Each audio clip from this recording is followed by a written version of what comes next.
Okay, and of course, right here are our heroes, our 6 heroes.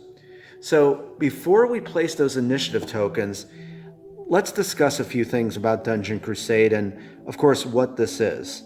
This is, of course, an open world dungeon crawl board game. And I've said I believe it's possibly one of the first ones, but open world defined by the 3 by 2 foot dungeon. There's nothing linear about this. We talked about our quest. Remember the spider lair? And like down here in the halls of the Tomb of St. Viticus, we have quests there. The beauty of this game is, and what I wanted to achieve, is nothing linear. And it's a very weird feeling when you play this game, because it's like, what do you do first? Because there's so much you could do. So we can lay out a strategy, but just please know, with what happens in this game, with all these different things, like I said, it's like a machine with all these different wheels and gears and cogs churning.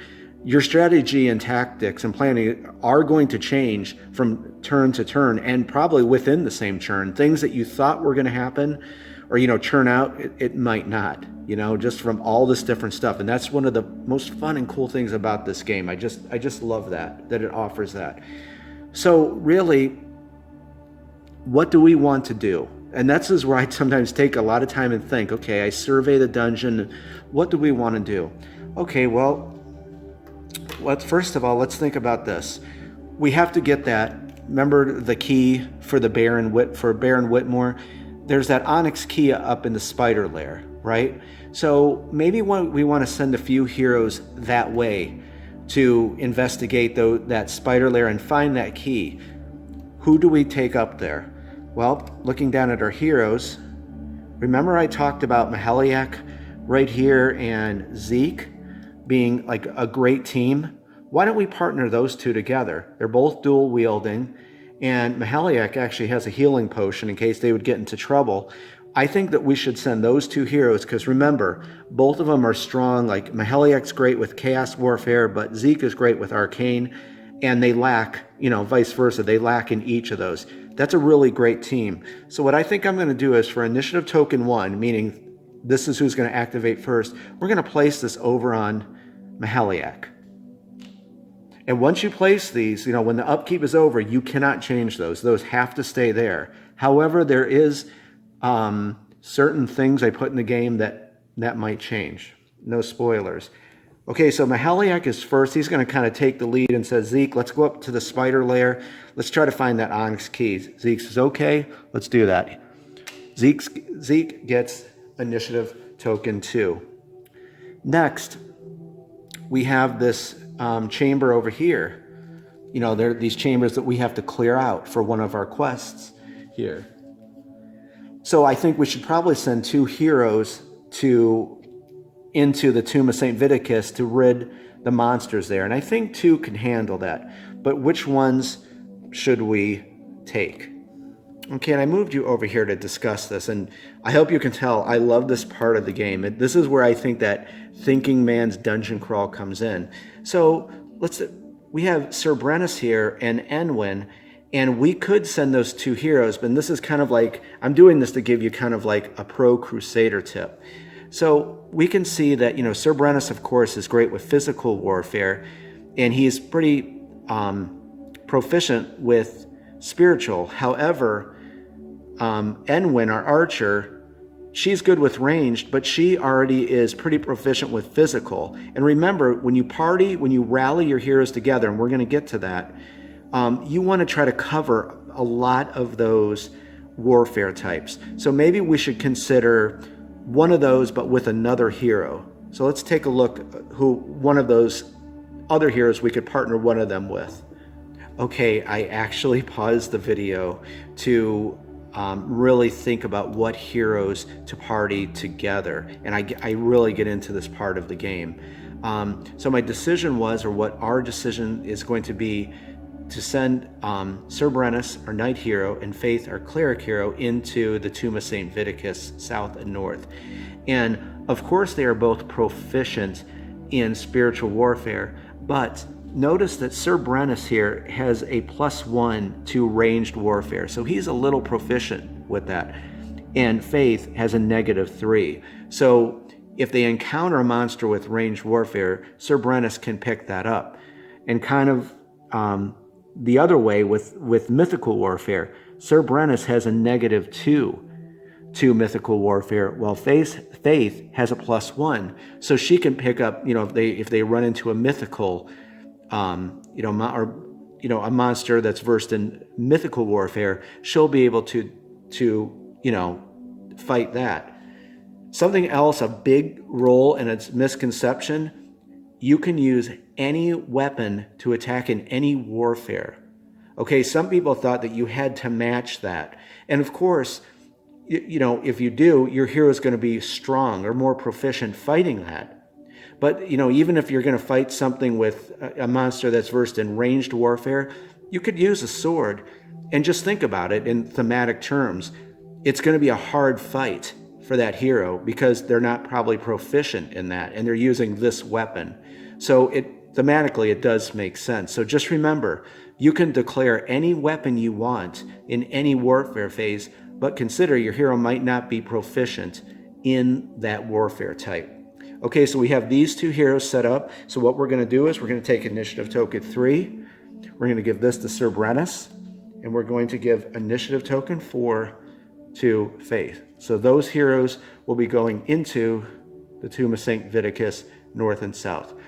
And notice I actually moved the hero cards. That's totally permitted, but you can never move the initiative tokens. Okay, let's look at our last two heroes. Okay, we're going to shoot over to our last two heroes, Palum, our rogue, and Enwyn, our archer hero. But I want to point out something interesting that's kind of going on in the runes of Daggereth right now.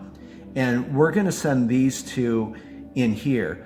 There's a treasure chest we're going to open over here. And then right out of the camera's view, there's another treasure chest because I want to try to get some gold so they could give it to Albus, the party's fetch hound, to run back to the village to pick up some of those other items I wanted. So, and over here, there's a possible mining site. So we can do a lot of activity right here in the ruins of Daggereth. So I'm going to pull the camera back here and show you those two heroes, but pointing out some of those two treasure chests, that we have an empty chamber that showed up here during the seeding process, and there's a crate. So I want to get in there and have one of them smash open that crate. We have our mining site we can reveal. Maybe we'll find a mining site and we can give some of that gold to Albus to bring a pickaxe back and we could do some mining. Finally, a secret chamber showed up, and we're going to try to discover that and then pick the lock and get in there. Of course, there could be a treasure chamber in there. We don't know yet.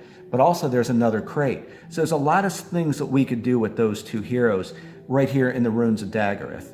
Okay, let's go over here and take a look at those two heroes. Okay, and here we are with our final two heroes, our rogue Palum and Enwyn, our archer. So, like I said, we're going to send these two girls into the ruins of Daggereth and look for all that stuff I was describing. And kind of noticed how this worked out. They are covering a lot of those warfare types. So if they run into any monsters, or who knows what'll happen, literally, who knows what'll happen in this game. They're going to be quite proficient in a lot of those warfare types to handle any kind of situation. So let's give initiative token 5 to Palum and initiative token 6 to Enwyn.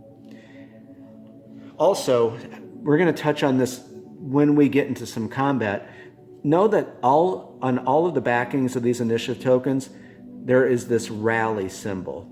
And of course, this is when they join together and they're possibly going to storm in to a chamber to fight a champion monster together. So I want to touch on this just quickly for you. So the back of these all say rally. And when you rally heroes, the rule is they have to go in succession. So of course, let's just say they were going to go into a chamber and fight a monster. So Palum would pay 1 essence. You always got to pay 1 essence to rally a hero. The person who's rallying pays the 1 essence. The other heroes do not have to. So we're gonna rally here. So Palum's like calling out to her comrade Enwyn. Enwyn answers the call and agrees to rally with her to go fight that monster in that chamber. Okay.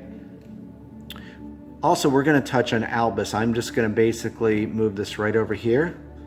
And of course, here is the party's fetch hound, Albus. And Albus can also be leveled up to level 3. And I should have mentioned this before. On the back of all the level 1 hero cards, you can read the origin stories for all of the heroes. Backers got to create the 12 heroes when we had that. It was create a hero, and then I had written the story for Albus, his backstory, and about fetch hounds in Avalon. But let's talk about Albus real quick. Albus, first of all, can never be harmed, maimed, killed. Nothing bad can ever happen to Albus.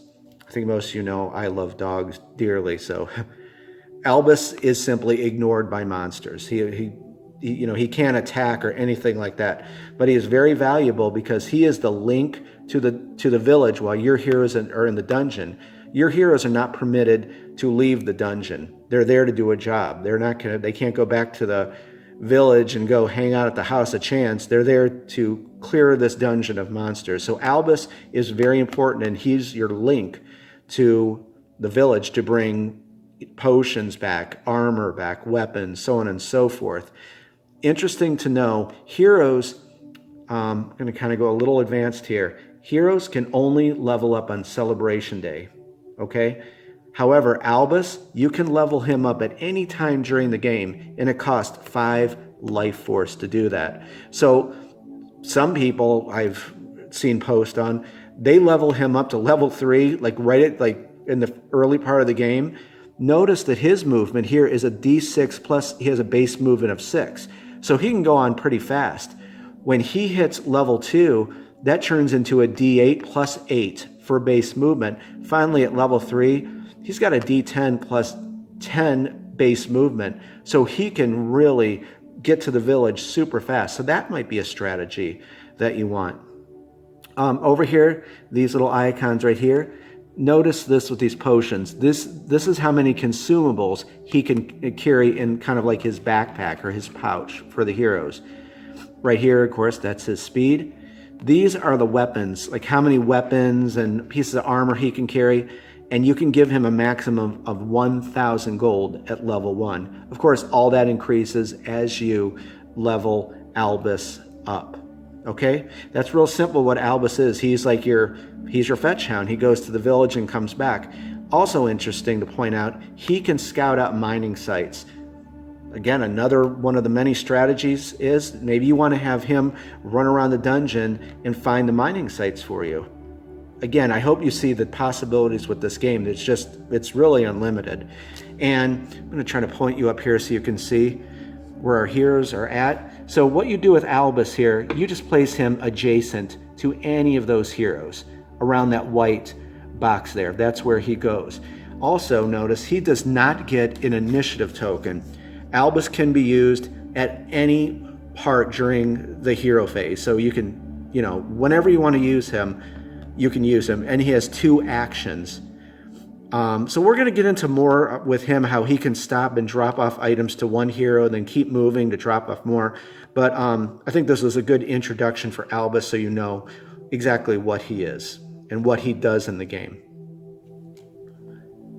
Okay, I think we're going to wrap up this Upkeep video right here, and I'm just going to upload this. And then the next video, we're going to do the encounter phase. That way, it's not hitting you with a lot of information, although this was very easy to, explain. The upkeep phase is not hard at all. We're actually going to briefly run through everything again, just very quickly on one of the player aid cards, and, just quickly go through everything you have to do. Again, hopefully you saw this was not very hard at all. There is one more game mechanic we're going to talk about when those quests are completed on quest table 1. We're going to shoot over there to the Dungeon UI board. But what I want to mention again is I hope that you can see with just what we talked about here, all the possibilities you can do in the dungeon, in Dungeon Crusade. That was just one of many strategies. There's nothing linear about it. You could choose something totally different to do, go and open up all the the treasure chests, or if you want, go complete another quest in the game, like whatever you want to do. So it's hard to tell you in a way what to do because it's such an open world design. Hopefully I said that well enough for you. Let's go over to the Dungeon UI board, and we're going to talk about the teleport track and when you complete quests, and then we'll wrap up this video. Okay, so let me point a few things out here. I'm sure you're already aware of the quest tables here. So of course we're working on quest table 1. Okay, remember that's the Elder Globe token. Right here is the teleport track. So let's just say as the game is going on, and I just want to show you this here. It's in, hopefully I can get this thing in here. This is what we're going to discuss for the last thing in Upkeep. And I'm going to kind of dissect all of this for you. So this is where I'm at in the quick reference guide, tilting it sideways. So let's just say we're going through the game, okay? And we complete the main quest. Remember, we're going to flip that over to the closed book, okay? Few more turns go by, fighting monsters, and then, you know, remember, we're only having one guardian spawn in the dungeon because we're on novice difficulty. The heroes kill that guardian. And then, say maybe a turn later, they complete the side quest. Remember, close the book. Okay, so in this one turn, all those quests are completed. You immediately flip the Elder Globe to the green side, which signifies purity in the dungeon for the moment. Okay? At the start of the next Upkeep phase, when all of this is, you know, the quest has been cleared and this Elder Globe glows green, you're going to take a red marker token and place it on the 3 on the teleport track. And what that does is that tells you there's 3 turns left before the heroes are teleported to the village for Celebration Day. So you're going to run through a turn, do some final things, going to move it down to 2 at the next Upkeep phase. Take another turn, again at the top of the next upkeep phase, move it down. Finally, after that turn, teleport. The heroes are teleported up into the village. So in a way, this kind of like is a timer for, you know, what the heroes can do in the dungeon. So that is exactly how that works. And hopefully that was very, very simple. And again, we'll get to Celebration Day later on in the series when we wrap this up. Okay, everyone, we're at the end here. So let's just go over the Upkeep phase real quickly and just summarize everything. And hopefully you see how easy this was. Now, you know, let's go right down it here. So you process afflictions. Remember, you only do bleeding and poisoned. Next thing we're going to do is test torches in Upkeep. Roll 1d12. On a result of 1 to 2, the torch is extinguished. Place that over by the village board off to the side to be replenished on Celebration Day. Place it back into the bazaar. Next thing we're going to do is unchannel any cards, special ability cards that have been channeled. Remember, just flip them up to the right side. Next, assign initiative tokens of how you want to activate your heroes in the hero phase. And again, rallying, we'll get to that when we get to combat, but that's that reverse side. Then finally, what I was just saying, what we discussed, hopefully that comes into focus, is what we just discussed with the village board and Celebration Day. And I don't think that's going to come into focus, is it? I don't think so. But that's the last thing you do. That's when that's what this means. When all of those quest tokens are completed and the Elder Globe glows green, you're going to do that with the teleport track. When it hits teleport, it is Celebration Day. And I apologize that did not come into focus. There it is. Okay. We can see that at least. And that's really it for the Upkeep phase. Hopefully that was pretty quick and you enjoyed this. Right away, tomorrow you're going to see the Encounter phase.